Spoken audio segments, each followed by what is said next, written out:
Twitch has changed a lot in the last 5 years, and so has streaming culture. What big streamers like Ninja, XQC, and Pokimane used to grow doesn't work anymore. I've seen advice that slows your growth down so much, advice that will lose you viewers and followers, and worst of all, advice that will outright get your channel banned and deleted. So let's stop that from happening. I'm going to show you the 4 biggest misconceptions that have survived the years and give you the info that works right now.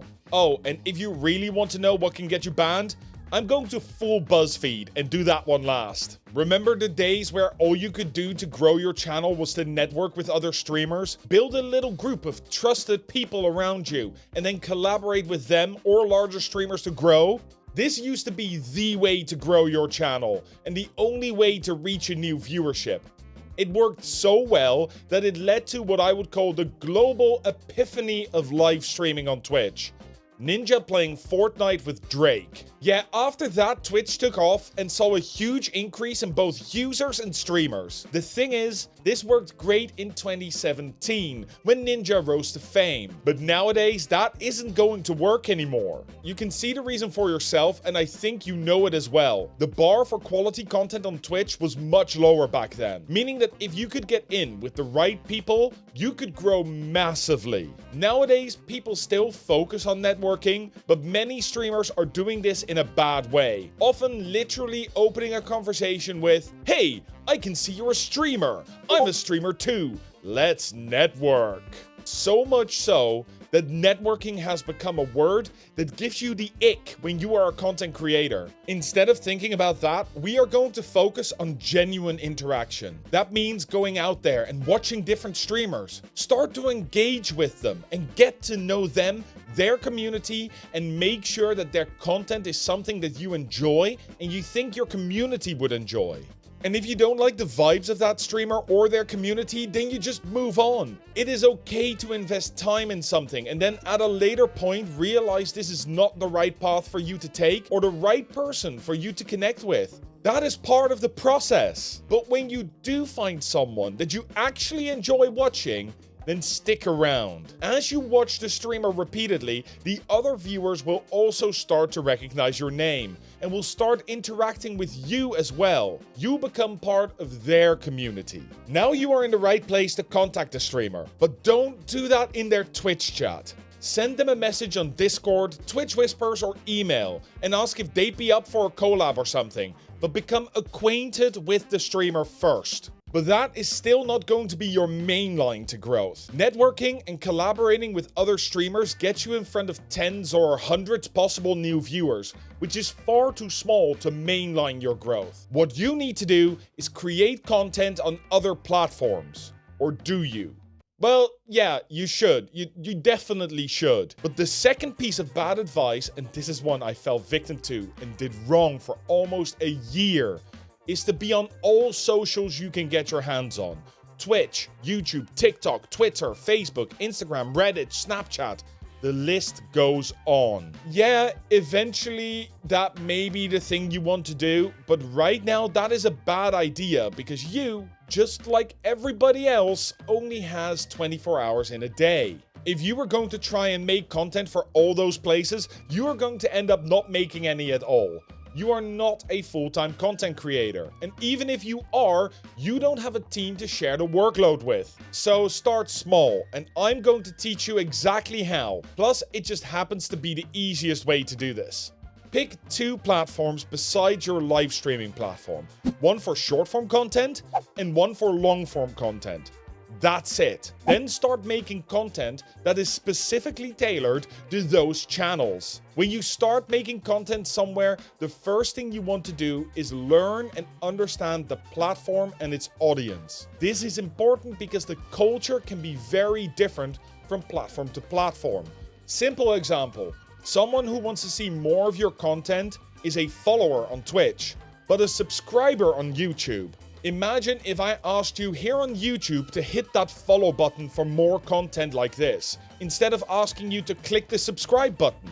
Which, by the way, you absolutely should, just saying. Now just start making content and continue to learn the details of the platform you are on. But what kind of content should you create? Well, that depends on your goal, but generally speaking, you are trying to get people that see your content to come over to your Twitch channel. So take the kind of content you make on your Twitch channel and start cutting that down to 10 to 20 minute videos. Then take the highlights from those videos or your streams which relate to that and put them in a YouTube short. Continue doing this until you can post regularly and consistently. Once a week for long-form content seems to be a good thing to aim for, and 3 to 7 times a week for short-form videos.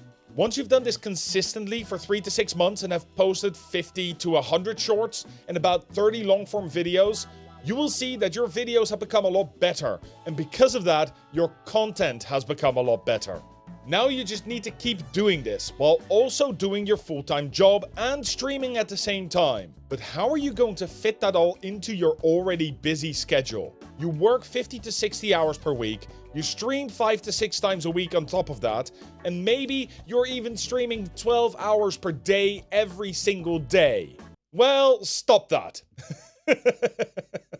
A lot of long-time partners will still give you the advice to be online as much as you can and as long as you can. Being online every day for as long as you can was a great way to grow on Twitch back in the early days. But nowadays, the platform is so saturated that discovery is decimated. Instead, we are going to focus on your physical and mental health, as well as exponential growth by cutting down our streams to 3 to 4 times a week for 3 to 4 hours. And if you're streaming 12 hours per day, cut it down to 3 to 4 hours every single day. Then we can use the time that we have now freed up to create all the content on other platforms, hit the gym, go for coffee with friends, and even take a day off completely to recharge and relax. Okay, I promise you something that could get your channel deleted. So here is the last piece of advice that is usually given by smaller creators, which is just terrible advice.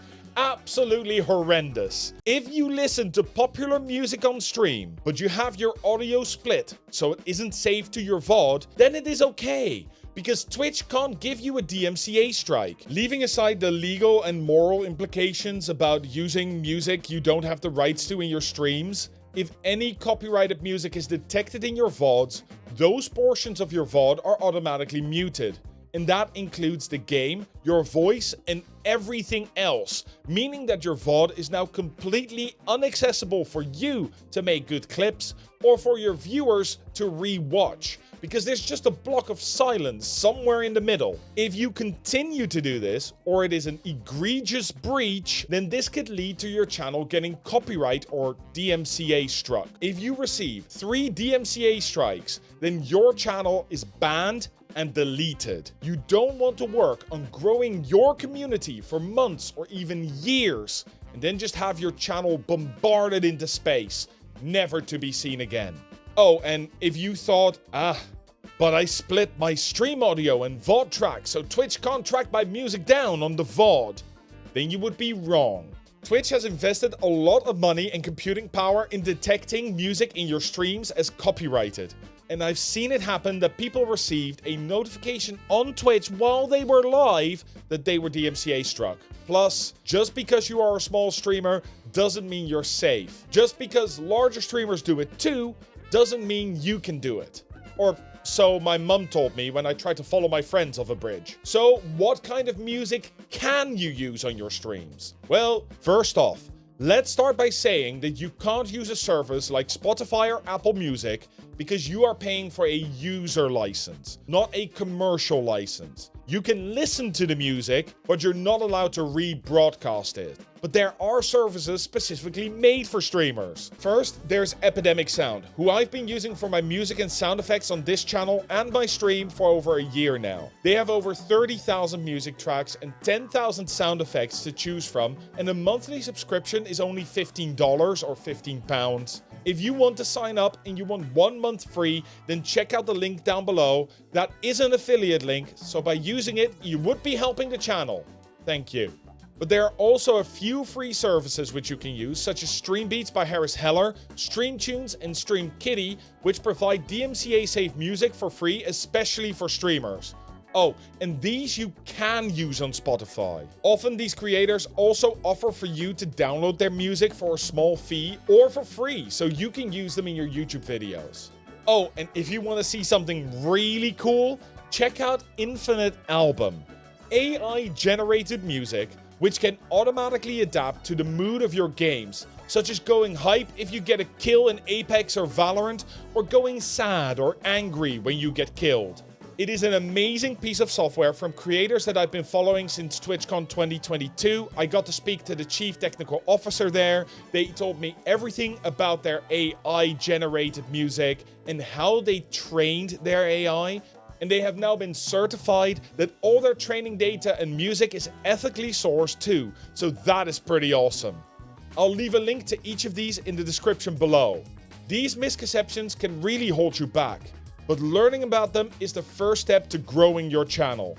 One of the things that I found the hardest when I started growing was how to balance my time between day job, school, and making content and still be happy and healthy. If you want to learn how I overcame that, then check out the video right here.